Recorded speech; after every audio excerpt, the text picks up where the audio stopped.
Pada Jumat 13 Januari 2023, posisi pasukan Ukraina di Soledar diserang rudal militer Rusia secara bertubi-tubi. Peristiwa yang direkam melalui kamera drone tersebut berlangsung pada malam hari.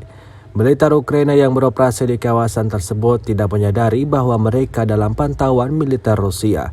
Lebih dari 5 kali rudal mematikan sapu bersih posisi militer Ukraina. Akibatnya pasukan Zelensky alami kerugian besar.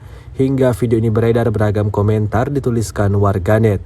Rusia melaporkan secara total 372 pesawat Ukraina dan 200 helikopter, 2.873 kendaraan udara tak berawak, 400 sistem rudal anti pesawat dieliminir sejak awal operasi khusus.